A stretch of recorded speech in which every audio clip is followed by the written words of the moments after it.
thank you for joining me here again. This will be our second presentation. Today we'll be going over periodization and how to apply it to our own training.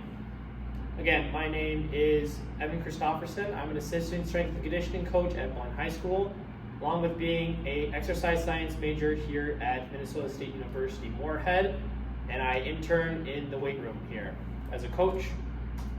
So, periodization, what is it? It is training methods based on cycles, phases, and periods in order to periodically carry adaptations over to see those adaptations last a long time. So why does it matter? Focus on specific goals, like if we want a strength phase, a power phase, a speed phase, whatever that might be. Intensity, you can really dial in intensity on specific things with periodization. Say I want to focus in, like I said, on strength intensity. We can focus on that. Or say it's more just overall intensity of a program. So like early on, we have really high intensity. Then as we slowly get to our season, we can slowly ramp that intensity down as your sport training goes up. So then we're not having high intensity in the weight room and then high intensity in sport training, because that's how you're gonna get burnt out and injured. This also leads into our load management. If we use better periodization, we can better manage your load. Then peaking. We can better manage your peaking and when you will hit your peak physically. So we can try and start it out preseason. You're not physically where you should be in your championships. You're gonna be a little weaker, a little slower. That's okay, it's by design. As long as we trust the process and do our work, we'll get it done. Then we'll slowly increase that. So once you hit your season, you will be a little bit better than you were in your preseason, but you're still not quite at that championship postseason level of fitness yet. And that's okay. Which also leads to our performance progression. Same thing as peaking essentially. So what that would look like normally is if we take our preseason, you're gonna have a pretty high point of strength training, but your sport training is low. So your sport training will be low. This is like over your summer, early on. And then as we start to get to mid-season, and then into post-season, your strength training intensity will begin to decrease. Decreasing, so like our absolute volume, if you remember from our last presentation, our volume will be a little bit lower because your sport training is going up. So they'll excuse my bad diagram, but they'll pretty much meet in the middle. So you're kind of even with both your normal training and your sport training. And then once we get to that postseason, you guys are doing sport training a lot. Your sport training will take up most of your time and it will be the highest intensity. Whereas with our strength training, we're gonna see that it's all the way down here. So our volume is low. Our intensity is mostly high because we still want you to be peaking, but the overall volume will be a lot lower than it was compared to your off season. And then once we are done here, we're gonna loop right back to the start. This is the loop we want you guys to follow throughout every single season. And it's a very good representation of how you should be, not necessarily feeling, but how you should see yourselves progressing. Next up, we have periodization through different phases. So, we have 3 different phases of periodization. That includes accumulation, transmutation, and realization. They match really well.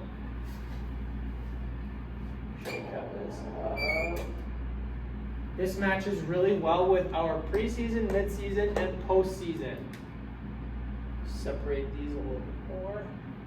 So, our accumulation is we're building that base. We're accumulating the base we want to see. So we have that high volume in the weight room, and low intensity. So this is a lot of your base running, your endurance running, but you're not really sprinting. Same with the volume. We'll have higher reps in the weight room, but the weights will be a lot lower because we want to build that up. And as you can see, we don't have competition. So this is our preseason, probably even more a little bit before preseason, kind of in that in between postseason and preseason, so your summer. Now this can change depending on if you're in a club team or if your sport does have summer competitions. But generally you're going to see that there is no competitions in the accumulation phase. As you can see with the diagram, the accumulation is also the longest lasting phase. So the mesocycle will look as an entire season. Accumulation is our base, like our strength work, our cardio work. It will last the longest out of all the 3 different phases. So this is why our base is important, because we want it to last us through our entire season. Next up, we have transmutations. This is mostly our preseason where we see some competitions. So these are your scrimmage games. These are your practice games like red versus black, whatever they might be. And same as the diagram we have down here, we have moderate intensity and volume. So you're starting to sprint a little bit more, but you're still doing your base cardio work. It's just your base cardio work is coming down and your sprint work is coming back up. In the weight room, that would be your reps are coming down. You don't have like your 15 reps as much anymore.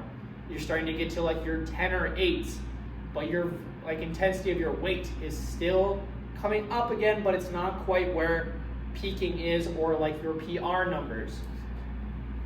This is the second longest lasting transmutation. So we want this to carry over into that realization and peak. Realization, this is your major competition. This is your postseason, your championship season.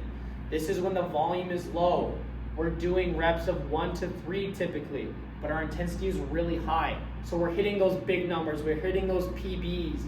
We're not doing a lot of base cardio work or conditioning anymore. We're sprinting a lot, trying to keep that pace up. This is where we want a lot of our power and explosiveness to come from. Because, as you can see, realization, 5 to 10 days. When we sprint, our top speed of sprinting only lasts a couple days before it goes down. So we need to be sprinting often. And if we're sprinting often, we can't have that high intensity of sprinting if we're not recovering and we're trying to do too much at once. That's where we're going to lead to burnout and injury, which we do not want. So, based off this diagram, can anyone tell me what a residual is? Yes, that is correct.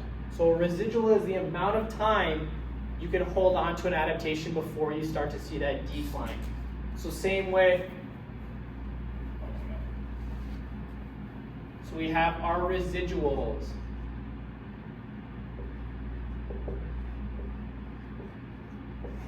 Your strength residuals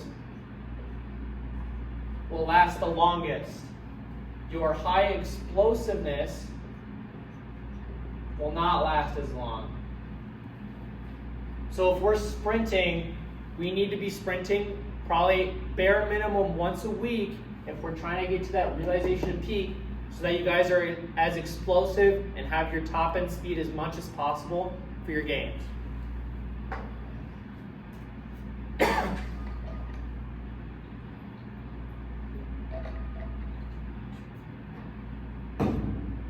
So how can we apply periodization to our own training?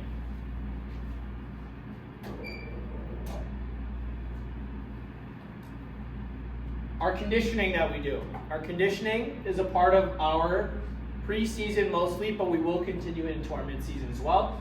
This is where our aerobic base is built. This is why we're running, we're doing our cardio, biking, running, whatever it might be. How we incorporate our explosiveness when we're peaking and during our transmutation. We have our intra movements, our base power, our explosiveness. This will most likely come in the form of Olympic and trap bar movements or plyos. When we're using our slam balls, variations like that. Single leg variations where we build our strength and stability. A lot of that will come from our preseason and our accumulation phase. We want that strength and stability to come over because, especially our single leg strength is the basis of athletic movement. Athletic movements don't always happen on two legs. So our squats and everything, our squats, deadlifts, whatever they might be, they're amazing for building that strength, but we do need to take the time to focus on those single leg movements, because single leg is the basis of our athleticism. So we want to build that as much as possible. Our periodization also builds well-rounded and better movers. If we only do our postseason work, we're not going to have the strength and stability and well-roundedness we need to be the most functional athletes we can possibly be. Any questions, comments, concerns, whatever they might be about anything here? All right, thank you guys for listening. If you have any concerns, please come up to me at the end.